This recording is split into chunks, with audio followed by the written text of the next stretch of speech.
పత్రికా సోదరులకు నమస్కారం. ఈ రోజున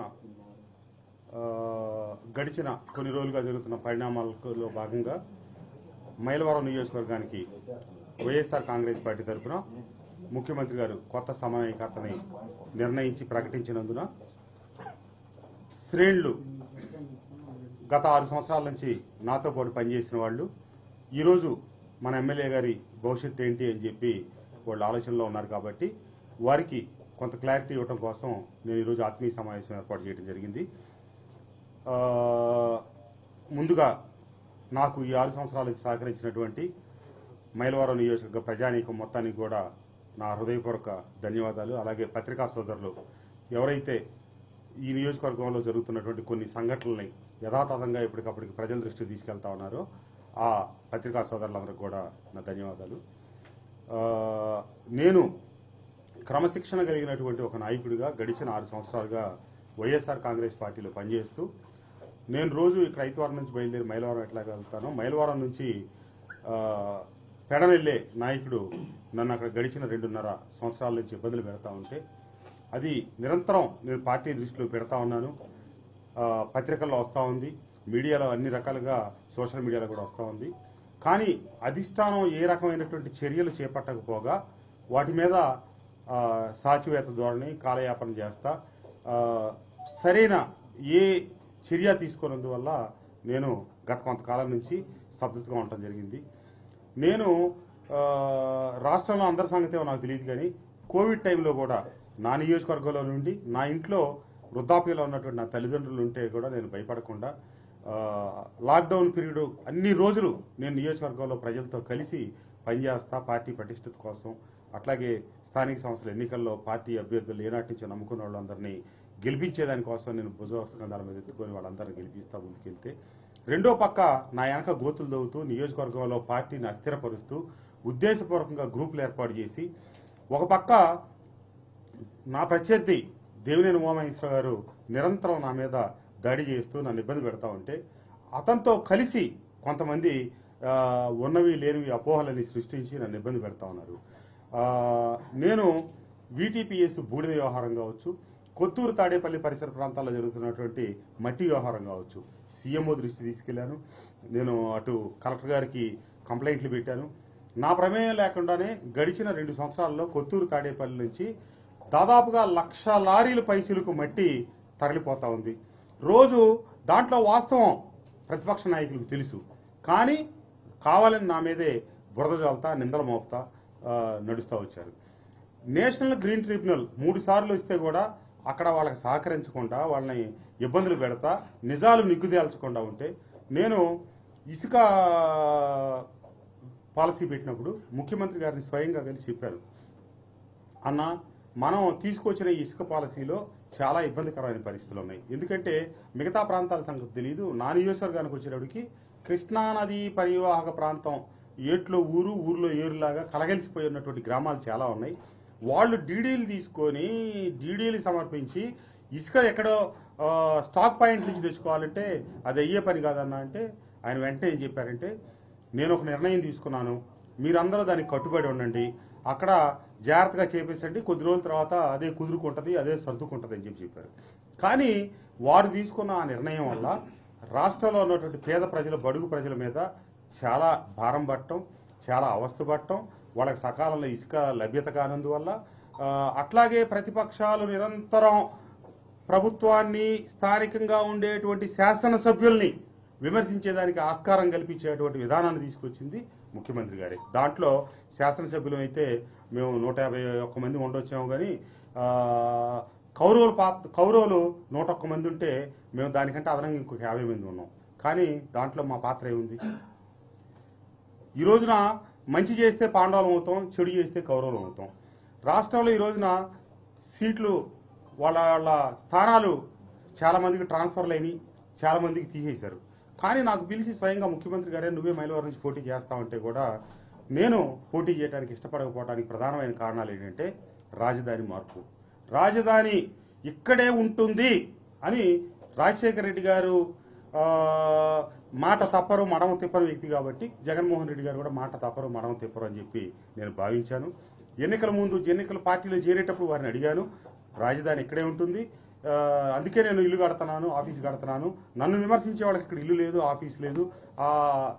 ఏబిఎన్ లేకపోతే ఆంధ్రజ్యోతి పేపరు, ఈనాడు పేపర్ పని బాటలాకి ఏదో రాస్తుంటారా, తెలుగుదేశంలో అంటుంటారు చెప్తే దాంట్లో ఏం వాస్తవం లేదని చెప్పారు. కానీ మీరు ఎవరికి చెప్పకుండా కనీసం శాసనసభ్యులతో ఒక చిన్న సమావేశం కూడా ఏర్పాటు చేయకుండా నిర్ణయం తీసుకున్నారు.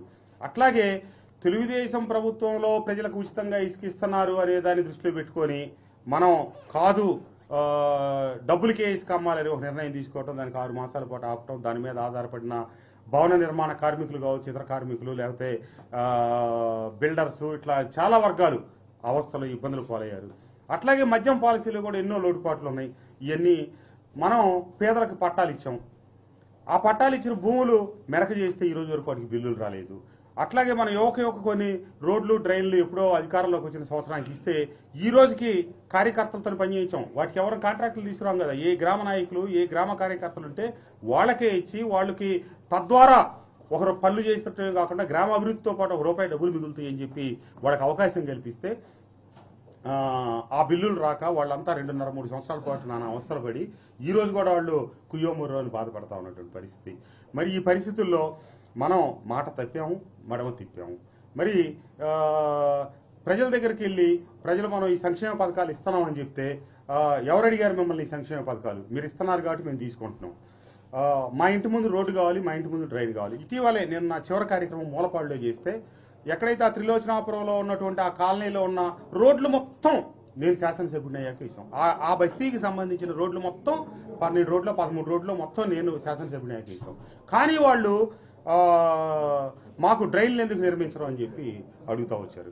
ఇట్లా ఒకటి చేసినా ప్రజలు సంక్షేమం కోరుకుంటా ఉన్నారు, అభివృద్ధి కోరుకుంటున్నారు. ఈ రెండింటి మధ్య సమతూకం సాధించాల్సింది రాజకీయ నాయకత్వం తప్పితే ప్రజలు కాదు, ఈ శాసనసభ్యులు కాదు. మీరు ఒకే కంటితో ముందుకు సాగుతామంటే మరి ప్రజల దగ్గర మేము రోజువారీగా ఇబ్బంది పడాల్సిన పరిస్థితి వస్తూ ఉంది. నేను గతంలో కూడా చెప్పాను, ముఖ్యమంత్రి గారి వల్లే మేము శాసనసభ్యులు అయ్యాము. ఒకటి తర్వాత మేము 0 లాంటి వాళ్ళమే. 95% ఓట్లు పార్టీ ఓట్ల వల్లే మేము గెలిచాము. చివరి 5% మేమంతా సమీకరించుకొని వచ్చి గెలిచాము. దానికి కార్యకర్తలను ఒక తాటి మీద నడిపించాము, ప్రజలకి నమ్మబలికాము, ప్రజలకి మంచి చేస్తామని నమ్మకం కుదిరిన తర్వాత మాకు అవకాశం కల్పించారు. మరి మేము ఈరోజు చేయలేకపోయాం కదా, అభివృద్ధిలో వెనకబడ్డాం కదా.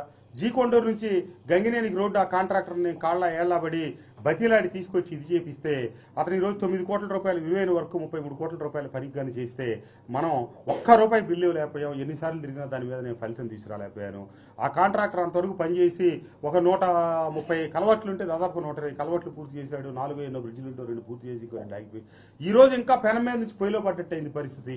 అట్లాగే కందులపాడు నుంచి నాగులూరు వరకు నేను 45 కోట్ల రూపాయలు కేంద్ర ప్రభుత్వ నిధులు ప్రత్యేకంగా నేను తిప్పలబడి తీసుకొస్తే ఆ కాంట్రాక్టర్ వేరే ప్రాంతాల్లో బిల్లులు నాకు చెల్లించలేదు కాబట్టి అది చెల్లిస్తేనే నేను ఇక్కడ ఈ వర్క్ మొదలెడతానని చెప్పి వాళ్ళు ఆపటం జరిగింది. వాళ్ళని ఎన్ని రకాలుగా బతిలాడినా ఇప్పుడు ఆ రోడ్లలో వెళ్ళాలంటే ప్రజలు నరకయాత్ర పడతా ఉన్నారు. మరి మనం సమతుల్యత ఎక్కడ సాధించాం? అటు సంక్షేమానికి ఇటు అభివృద్ధికి మధ్య. ఇప్పుడు ఒక ఇంటికి వెళ్ళా, ఒక ఎస్సీ కాలనీకి వెళ్ళా, అక్కడ ఆ తల్లి అడిగింది, అయ్యా మీరు ఇచ్చే అమ్మ ఒడి లేకపోతే మీరు ఇచ్చే ఈ చేయూతలు ఇవన్నీ కాదయ్యా, నా బిడ్డకు ఒక ఉద్యోగం వస్తే నా కుటుంబం వీటన్నిటి మీద ఆధారపడకుండా నా కాళ్ళ మీద నాకు బిడ్డ మీద నేను ఆధారపడతా కదా, నా బిడ్డ ఉద్యోగం చేసుకుంటుందనే ఒక సంతోషం, అమ్మాయి భవిష్యత్తు బాగుపడుతుందనే ఆనందంలో ఉంటాం. ఏది నా బిడ్డకు ఒక ఉద్యోగం ఇప్పించు, నాకు ఏమి వద్దు, నా అన్ని ఆపేసేయని అడిగింది ఒక తల్లి. నేనేం చెప్పగలిగే పరిస్థితిలో నా పరిశ్రమలు ఇది ఒక శాసనసభ్యుడిగాను నేను ఎన్నో పర్యాయాలు చెప్పాను. మైలవరం శాసనసభ్యుడిగా, కృష్ణా జిల్లా వాసిగా అమరావతి ఇక్కడే ఉండాలని కోరుకున్నాను. మరి ఆ విషయంలోనూ మనం మాట తప్పాం, మడం తిప్పాం. దానికి నిర్దిష్టమైనటువంటి విషయాలు ఎప్పుడు శాసనసభ్యులు కూర్చోబెట్టుకుని ప్రజాస్వామ్యం, మనది ప్రజాస్వామ్య దేశం, మనం ప్రజాస్వామ్యయుతంగా ముందుకు పోవాలి. కానీ మీరు వైనాట్ 175 అంటున్నారు తప్పితే దానికి తగ్గ నిర్దిష్టమైన చర్యలు. వైనాట్ 175 అనే మన నినాదం అసలు వాస్తవంగా తప్పు అని నేను అంటా ఉన్నా. అత్యధిక స్థానాలు గెలుచుకోవాలి, మెజార్టీ మార్కులు దాటాలని మనం కోరుకోవాలి. కానీ వైనాట్ 175 అంటే మనం ప్రజాస్వామ్యాన్ని ఎక్కడ నమ్మాం? మనం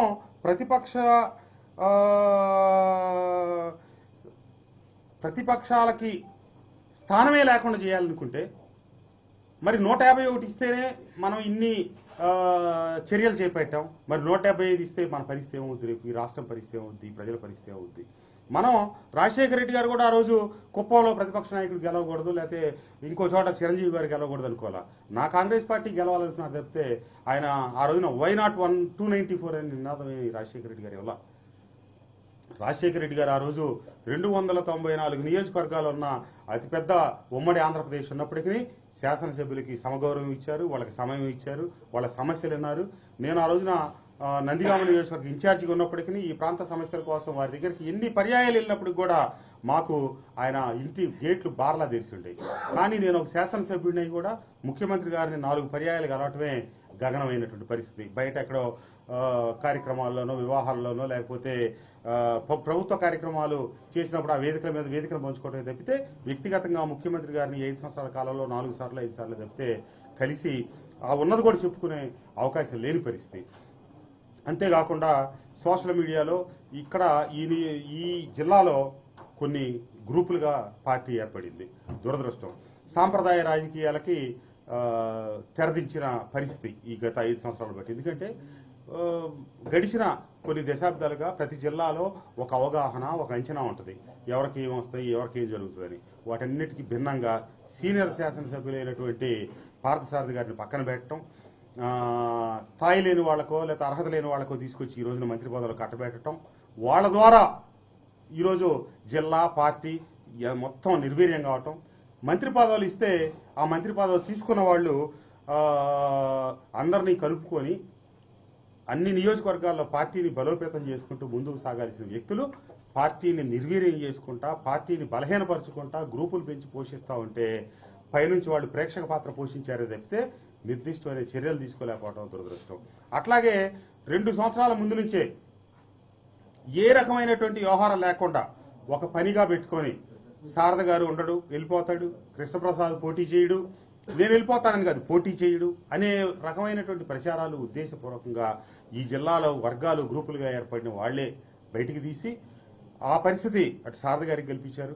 మేము నిధులున్నా లేకపోయినా శాసనసభ్యులం నాబోటి వాళ్ళందరం కూడా ప్రజలకు రోజు కనిపించుకుంటా మా ప్రయత్నం, మా వంతు మా దగ్గర. నేను విజయసాయి రెడ్డి గారి దగ్గరికి వెళ్ళి సార్ నా నియోజకవర్గ అభివృద్ధికి 50 లక్షల నిధులు ఇవ్వండి సార్ అని చెప్పి రిక్వెస్ట్ చేస్తారు. ఆయన మీరు వెళ్ళి ముఖ్యమంత్రి గారితో ఒక ఇనిషియల్ వేయించారంటే నేను ఇస్తానని చెప్పడం జరిగింది. నేను ఆనాటి తెలుగుదేశం ప్రతిపక్ష ఎంపీ అయిన కేశినేని నాని గారికి ఫోన్ చేసి అడిగా, సార్ ఇక్కడ ఏదో నాగులూరు గ్రామంలో కమ్యూనిటీ హాల్ కావాలి, వాళ్ళు అడుగుతున్నారు, ఒక 50 లక్షలు ఇవ్వండి సార్. ఫోన్లోనే ఆయన చెప్పి 50 లక్షలు ఆయన ఎంపీ నిధులు నాకు ఇచ్చారు. అట్లాగే సుజనా చౌదరి గారి దగ్గరికి వెళ్ళి వారి పదవీ కాల చివరిలో అడిగితే 3 కోట్ల రూపాయల నిధులు ఎంతో అప్పుడుకుంటే నేను నిధులు కావాలని అడగగానే వారు 2.5 కోట్లు ఇచ్చారు. కనకమేడల రవీంద్ర కుమార్ గారు అడిగితే 50 లక్షలు ఇచ్చారు. ఈ రకంగా ప్రతిపక్షాల వాళ్ళు సహకరించారు తప్పితే స్వపక్షంలో ఉన్నోళ్ళు ₹1 కూడా వాళ్ళ పరిస్థితి, ₹1 కూడా నన్ను అభివృద్ధికి అయినప్పటికీ కూడా అన్ని విభాగాల్లో మైలవరం నియోజకవర్గం ముందుండేట్టుగా చర్యలు తీసుకున్నాను. నా బాధ్యత నేను చేస్తా ఉన్నా.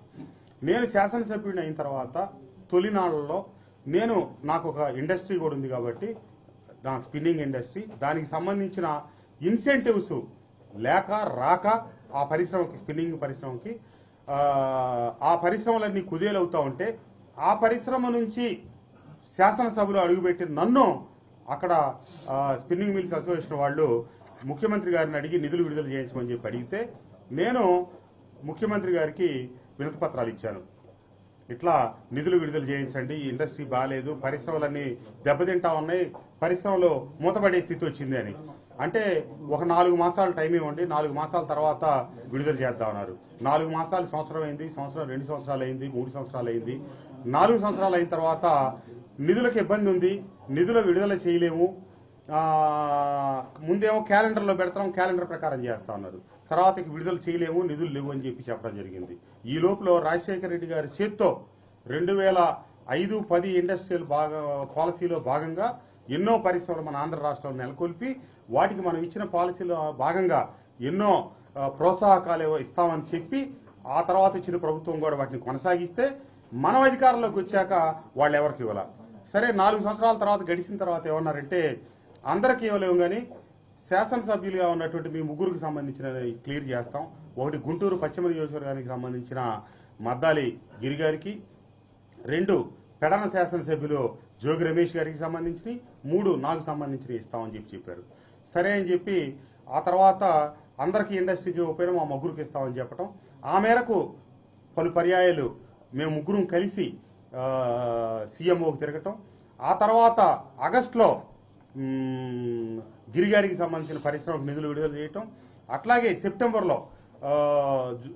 ఆర్ అక్టోబర్, నాకు డేట్ సరి గుర్తులేదు, జోగి రమేష్ గారికి సంబంధించిన నిధులు విడుదల చేయటం, మళ్ళీ నాకు సంబంధించిన వాటిని నిధులు విడుదల చేయాల. అదే నేను పలు పర్యాయాలు తిరిగితే ఇక్కడ ఉన్నటువంటి క్వార్టరీ ఏం చెప్పారు, నిధులు విడుదల చేస్తే కృష్ణప్రసాద్ ఉండడు, పార్టీ మారతాడో ఇంకోటో, ఈ రకమైనటువంటి నా మీద బురద జల్లటం, నాకు ముందుగానే ఆత్మన్యూనతా భావం కలిగించే మాటలు మాట్లాడటం. సరే మీ కర్మ మీరు ఇస్తే ఇచ్చారు, ఇవ్వకపోతే ఇవ్వకపోయారు. నేను ఒక చిన్న వ్యాపారవేత్తగా నా 21 సంవత్సరాల వయసులో మొదలెట్టి ఈరోజు ఒక స్థాయికి మెట్టే ఎగి ఆ భగవంతుడు ఆశీస్సులతో, నా తల్లిదండ్రుల ఆశీస్సులతో ఎదిగాను. సరే అయ్యే రోజు అవుతాయి, జరిగే రోజు జరుగుతాయి, నాకు మంచి జరుగుతుందని చెప్పి కూర్చుంటే, నేను పోటీ చెయ్యను అని చెప్పిన తర్వాత నన్ను ముఖ్యమంత్రి గారి కార్యాలయానికి పిలిపించి నీ ఇన్సెంటివ్స్ ఇస్తాం తక్షణం, అట్లాగే నీకు రాబోయే ఎన్నికల్లో నిధులు కూడా అందజేస్తాము, నీకు వనరులు కూడా సమకూరుస్తామని కూడా నాకు చెప్పడం జరిగింది. కానీ ఏవైనా అప్పటికే నేను ఒక స్థిరమైన నిర్ణయం తీసుకున్నాను. అనుకున్నవి జరగలేదు. నాకు ఓటేసి గెలిపించిన ప్రజలకి కొంతమేరకే నేను న్యాయం చేయగలిగాను తప్పితే పూర్తి న్యాయం చేయలేకపోయాననే భావనతో నేను ఇక ఆ వేదిక నుంచి తప్పుకుందామనే ఒక నిర్ణయం తీసుకున్నందువల్ల వారు నాకు సీట్ ఇస్తామన్నా, వనరులు సమకూరుస్తామన్నా ముందుకి రావటం జరగలేదు. సరే ఈరోజు సోషల్ మీడియాలో పెడుతున్నారు డబ్బులు వచ్చిన తర్వాత అని. నాకు కాదు, చాలామందికి వారికి కావాల్సిన వాళ్ళకి, అయిన వాళ్ళకి అందరికీ నిధులు విడుదల చేసుకోవటం జరిగింది. దాంట్లో భాగంగా నేను నా వ్యాపారాలు పక్కన పెట్టి అన్నిటినీ వదిలిపెట్టి, నా కుటుంబాన్ని వదిలిపెట్టి 6 సంవత్సరాలు పెట్టి రాజకీయాల్లో ప్రజల కోసం మమేకమై నా వ్యాపారాలను ఎంత నష్టాలు వచ్చినప్పటికీ నేను పట్టించుకోకుండా పనిచేస్తే చివరికి నాకు ప్రభుత్వం నుంచి దక్కింది నాకు రావాల్సిన ప్రోత్సాహకాలే.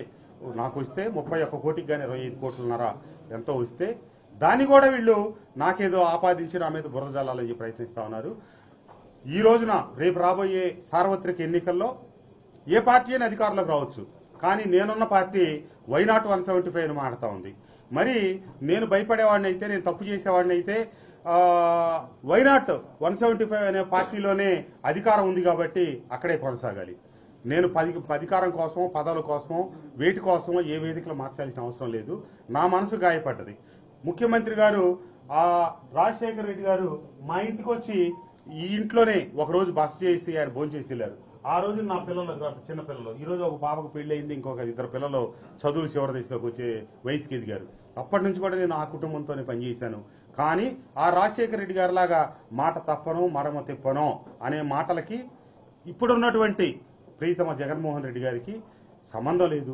జగన్మోహన్ రెడ్డి గారు కొన్ని విషయాల్లో సమర్థులైతే కావచ్చేమో తప్పితే మేము ఊహించిన జగన్మోహన్ రెడ్డి గారు, ఆ రాజశేఖర రెడ్డి గారు సమం కాదు అనే భావనతో అకారణంగా ఈ ప్రాంతం పట్ల ద్వేషం ప్రదర్శించటం తప్పితే 3 రాజధానుల ఏర్పాటు ప్రక్రియలో ఉన్న ఔచిత్యం ఏంటో చెప్పండి. ఏ ప్రాంతాన్ని అభివృద్ధి చేస్తామంటే ఏ ప్రాంతం వాళ్ళు కాదన్నారు చెప్పండి దయచేసి.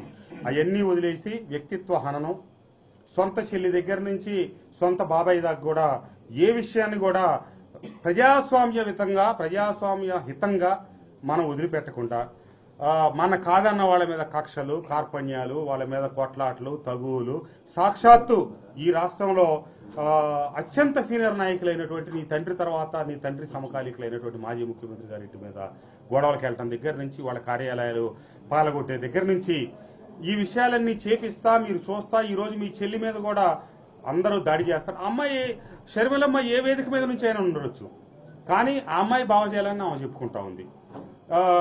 ఇంకొకళ్ళు చెప్పుకుంటా ఉన్నారు. వెంటనే వాళ్ళ మీద దాడులు చేయించడం, ఈ రాష్ట్రంలో ఉంటే ఉండండి పోతే పోండి అని చెప్పి పరిశ్రమల మీద హుకుం జారీ చేయటం, ఇదంతా దీర్ఘకాలంలో ఈ రాష్ట్రానికి పెనుశాపం. ఈ రాష్ట్రానికి రావాల్సినటువంటి ₹1 సంపాదించడం, మరొక రూపాయి ఖర్చు పెట్టడంలో కుటుంబాల్లో కావచ్చు, వ్యాపారాల్లో కావచ్చు, రాష్ట్ర ప్రభుత్వాల విషయంలో కావచ్చు తప్పు కాదు.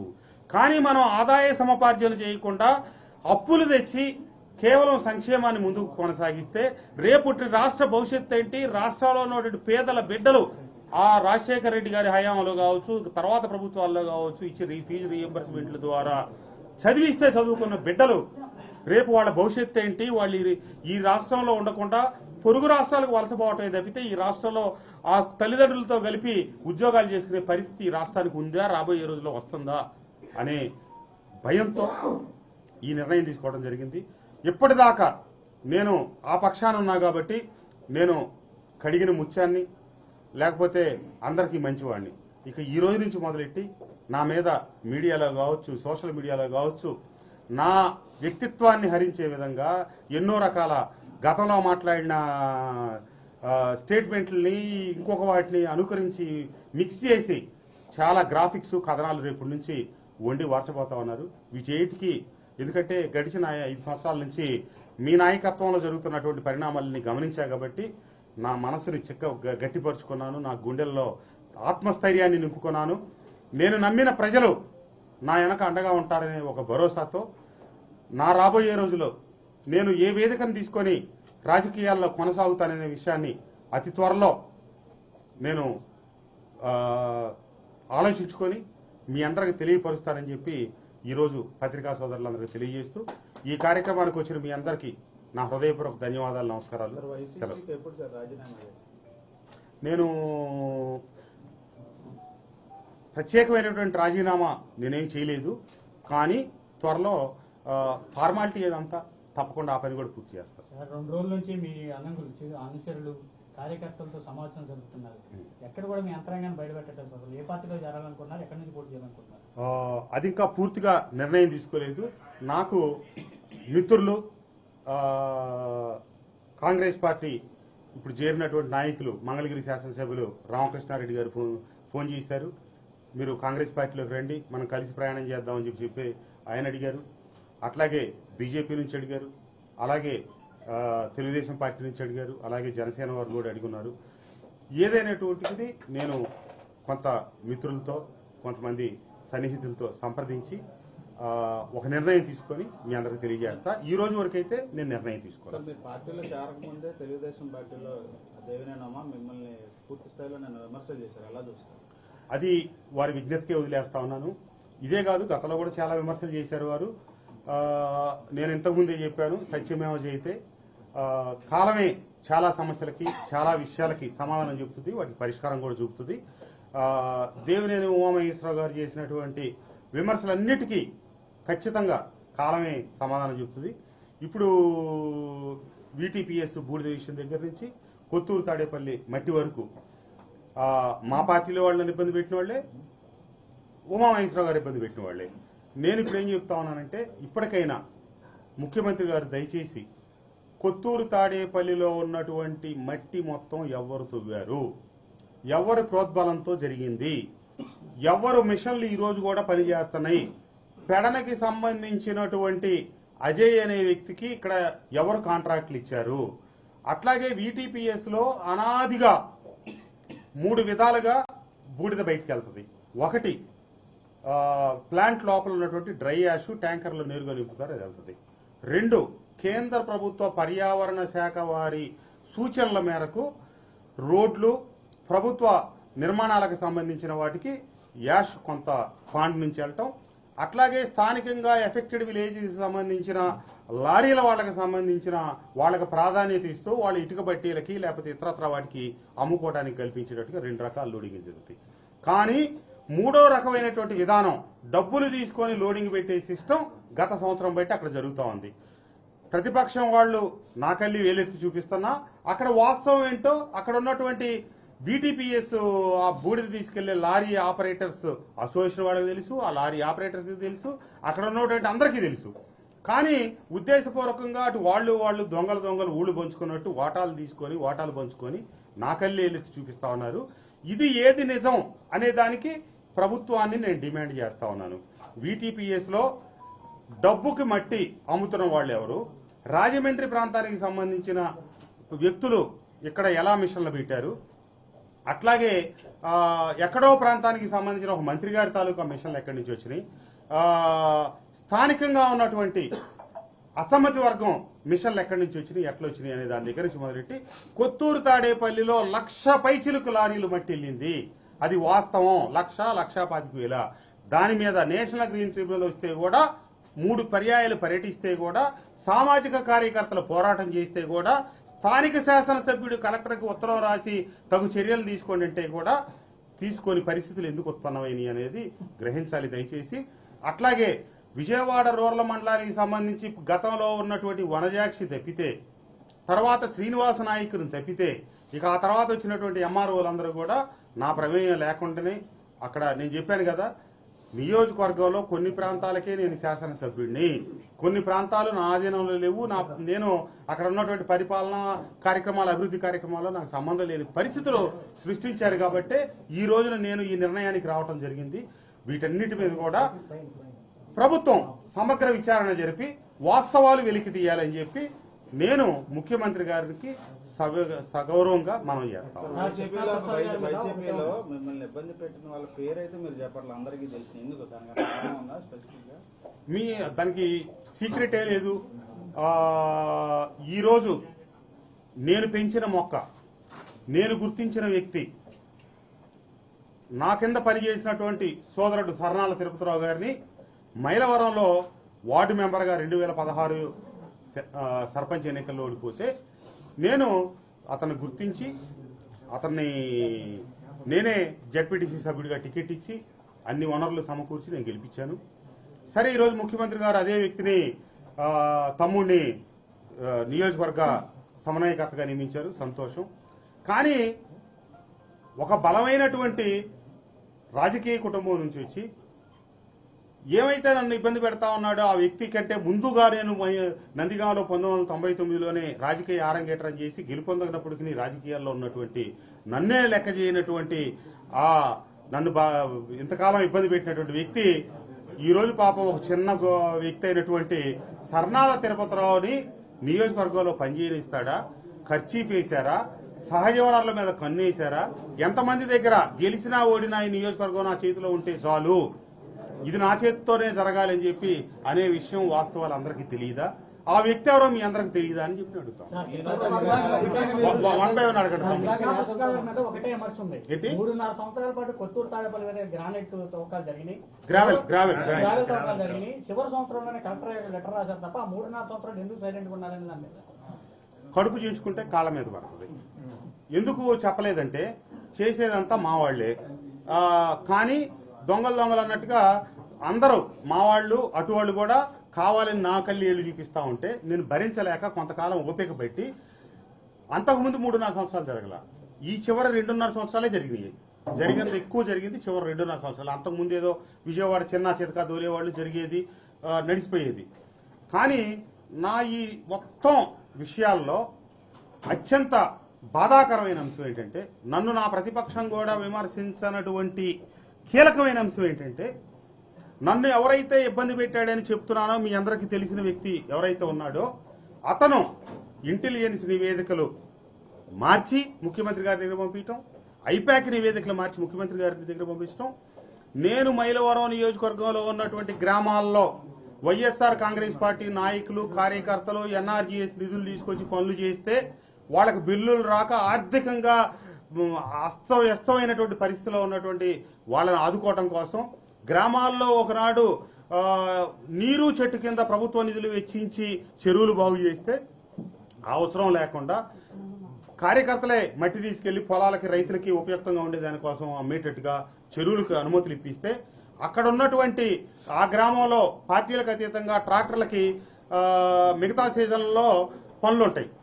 ఎండాకాలం ట్రాక్టర్లకు ఏ పనులు ఉండదు. ప్రతి గ్రామంలో 100 ట్రాక్టర్లు ఉంటాయి. వాళ్ళకి ఇంకొంచెం ఆర్థికంగా వెసులుబాటు ఉంటుందని చెప్పి నేను ఆ గ్రామాల్లో అనుమతులు ఇప్పిస్తే చెరువులకి మట్టి దవ్వుకోవడానికి సాక్షాత్తు ముఖ్యమంత్రి గారు నన్ను ఇంటికి పిలిపించి, నువ్వు గ్రామాల్లో చెరువులకి అనుమతులు ఇప్పించి నువ్వు గ్రామ నాయకులతో కలిసి కుమ్మక్కయ్యి అవినీతికి పాల్పడ్డావని చెప్పి నా మీద చెప్పారు. నేను ముఖ్యమంత్రి గారికి చెప్పాను, అన్నా మీరు తీసుకున్న నిర్ణయాల వల్లే వాళ్ళు ఆర్థికంగా ఇబ్బంది పడ్డారని చెప్పి నేను చెరువులు అనుమతి ఇప్పించాను. మీరన్నమాట కనీసం నన్ను ప్రతిపక్షాల్లో ఉన్నోడు కూడా ఒక మాట కూడా అనలేదు. వాళ్ళు కూడా నా మీద మోపని నిందన మోపుతున్నారు.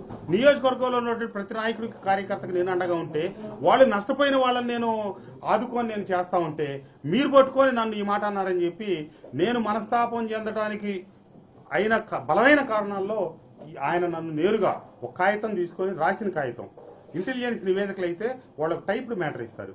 ఎవడో రాసిచ్చిన ఒక కాగితాన్ని తీసుకొని దాంట్లో చూసుకుంటా ముఖ్యమంత్రి గారు అంతేకాకుండా మైలవరం నియోజకవర్గంలో పెట్టి 2-3 ఇన్ఛార్జీలు కూడా సైదారావు లేకపోతే నారాయణ కమ్మోళ్ళని తెచ్చిపెట్టావు నువ్వు అన్నారు. మరి మనం ఎవరిని పెట్టుకున్నామో మన కార్యాలయాల్లో మనం మర్చిపోయి నన్ను నా కింద వాళ్ళు ఉన్న వైఎస్ఆర్ కాంగ్రెస్ పార్టీ కుటుంబ సభ్యులు నా పక్కన ఉన్న పజ్జూరు నాగరాజు జీకొండూరుకు సంబంధించిన అతను ఉంది గౌడ సామాజిక వర్గం. మరి అవన్నీ మర్చిపోయి ఎవరో ఉన్న ఒక ఇద్దరిని ఎవడో ఒక ఉత్తరం రాసిస్తే దాన్ని తీసుకొని నా నియోజకవర్గం సంబంధం లేనివాడు నా మీద నిరంతరం బురద జల్లేవాడు కాగితం రాసిస్తే అదే చదివి ముఖ్యమంత్రి స్థాయి కలిగిన ఒక వ్యక్తి నన్ను ఒక దోషిలాగా మాట్లాడటాన్ని నేను భరించలేకపోయాను, నేను తట్టుకోలేకపోయాను. పార్టీ మార్పు ఎప్పుడు సార్ క్లారిటీ ఇచ్చారు?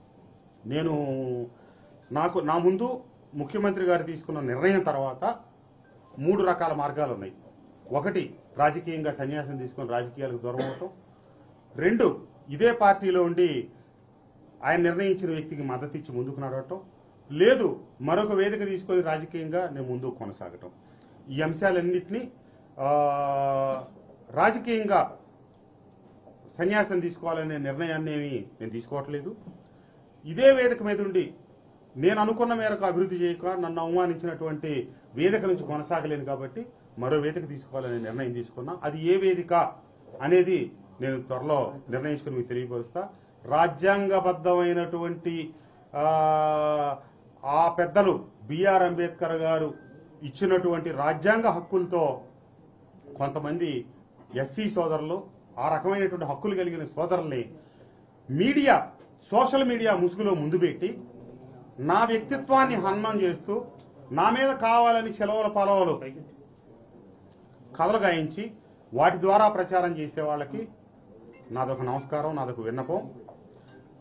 రాబోయే 2024 ఎన్నికలే ప్రజా సమీక్షకి అవకాశం. మనం 5 సంవత్సరాలు ప్రజల దగ్గర సేవ చేసుకొని పరీక్షలకు వెళ్ళినట్టుగా మనం ప్రజల దగ్గరికి వెళ్ళబోతా ఉన్నాం. ఇంకో కొద్ది మాసాల్లో ఎవరు ఎక్కడ పోటీ చేసినా గెలిచిన వాళ్లే పరీక్షకు నిలబడ్డట్టు, పోయిన వాళ్ళు ఓడిపోయినట్టు.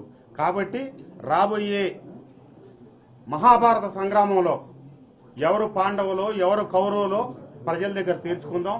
అప్పటి వరకు మీ బాధ్యత మీ పనులు మీరు నిర్వర్తించండి, నా బాధ్యత నా పనులు నేను నిర్వర్తిస్తా. అంతేగాని వసంత కృష్ణ ప్రసాద్ వ్యక్తిత్వ హననానికి పూనుకుంటే నేను వారు ఆశించినట్టుగా గడిచిన ఇన్ని 6 సంవత్సరాల కాలంలో పవన్ కళ్యాణ్ గారినో లేకపోతే చంద్రబాబు నాయుడు గారినో లోకేష్ గారినో ఒక్క సందర్భంలో లోకేష్ గారిని ఏదో ఒక మాట అన్నా. ఏది కొండపల్లి కొండల విషయంలో చంద్రబాబు మన స్థానిక ప్రజాప్రతినిధి ఎవరు వాళ్ళు అక్కడ స్థానిక ప్రజాప్రతినిధి ఇక్కడ నన్ను ఇబ్బంది పెట్టేదో చేస్తే దాన్ని ఖండించే క్రమంలో వారిని సమర్థించారని చెప్పి లోకేష్ గారిని నేను ఒక మాట అంటం జరిగింది. అంతకు మించి ఎన్ని పర్యాయాలు చెప్పినప్పటికీ నాతో 3 పర్యాయాలు చెప్పారు. ఏ పర్యాయం కూడా నేను నా నోరు నేను బారేసుకోలేదు. అట్లాగే ఇప్పుడు వాళ్ళందరూ కనుక నా మీద నోరు బారేసుకున్నా కాలమే సమాధానం చెబుతుంది. ఎన్ని రకాల విచిత్రమైనటువంటి వీడియోలు మీరు తయారు చేసి పెట్టినా నేను ఏం వాటికి ఆధారను బెదర్ను అని చెప్పి తెలియజేస్తూ ధన్యవాదాలు. సార్, అంటే బయలువారం నుంచా లేకపోతే పెనమలూరు నుంచి పోటీ చేస్తాం? అదేది నేను ఇంతవరకు నిర్ణయం తీసుకోలేదు. కాలం నిర్ణయిస్తుంది. అదంతా త్వరలో మీకు తెలియజేస్తాను. కోట్లు సంపాదించిన వాళ్ళు చాలా మంది నియోజకవర్గంలో వచ్చి ఇప్పుడు మా మీద పక్కన చలాయించాలని చూస్తున్నారు అని దేవినేని ఒక వ్యాఖ్యానం చేశారు సార్. దాంతోపాటు త్వరలోనే నేను నియోజకవర్గం మొత్తం ఇక్కడ పాదయాత్ర చేయబోతున్నాను అంటున్నారు. అంటే ఎవరిని రానివ్వని అనే ఉద్దేశంతో ఆయన ఆ వ్యాఖ్యలు చేశారు. ఇద్దరికి మిమ్మల్ని అన్నారని కూడా ప్రచారం. దానికి నేను వ్యాఖ్యానించాల్సిన అవసరం లేదండి. అది రాబోయే రోజుల్లో ఎట్లా జరుగుతాయి పరిణామాలు ఏంటనేది అన్ని క్లారిటీలు మీకు వస్తాయి. దాన్ని బట్టే ఆ రోజు మాట్లాడదాం. అతను మాట్లాడటం అనేది అతను ఏ రకంగా మాట్లాడేది, అతని మాట్లాడే విధానం మీ అందరికి తెలిసిందే.